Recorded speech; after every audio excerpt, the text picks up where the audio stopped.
Good evening. Welcome to New Beginning Baptist Church, 1202 Lincoln Avenue. And we appreciate you for tuning in. It's so gracious that we have the nation that we have. We want to thank the Lord for that. This morning, as we were in service, we talked about 3 o'clock's time. But tonight, in the book of Acts, chapter 3, 11 through 26, we're going to be talking about we have bragging rights. You hear everybody about bragging what they do, what they can above everybody else, and belittle other people around you. And you say, that ain't so. Don't pay attention to see how they roll their eyes when they walk away. But somewhere in life, the church needs to give credit where credit goes. And churches have not been doing that, and probably more needed.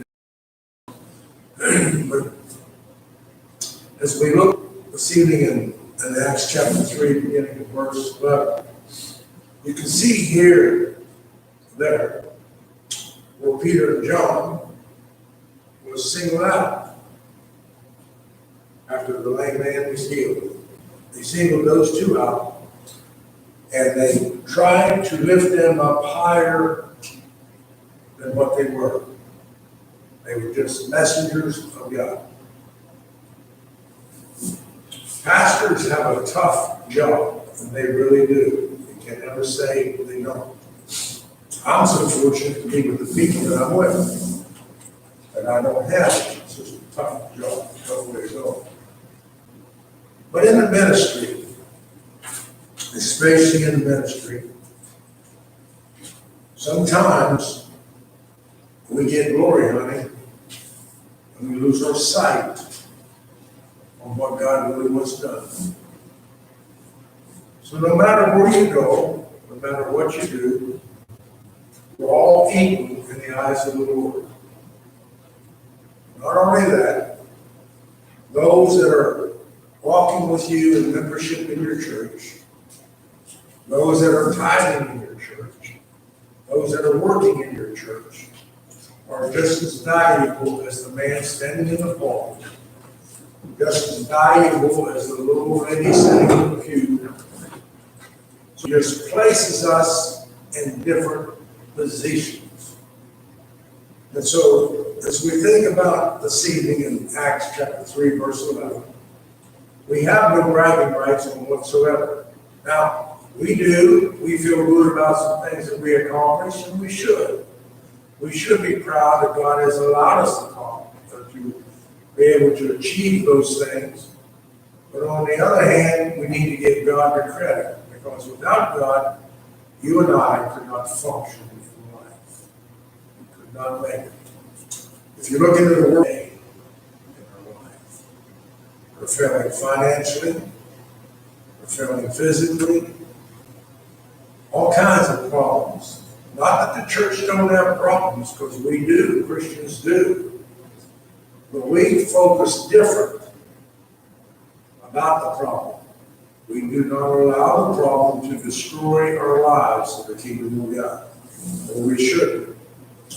Here's what he says in Acts 3:11. Now, as the lame man who was healed held on to Peter and John. Now,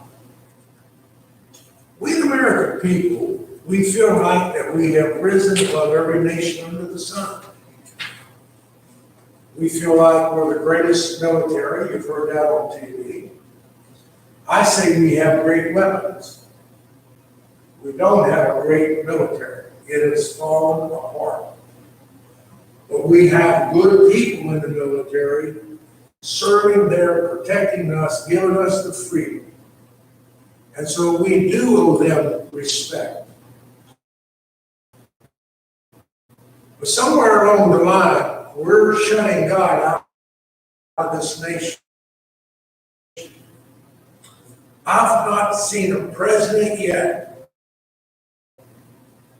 I haven't seen one yet achieve everything that they need to achieve when they go into office. Because when they go into office, they go into a fight, into a battle. It's almost that bad, whether you like it or not, in our churches. There's battles, you get one settled down and another one comes up.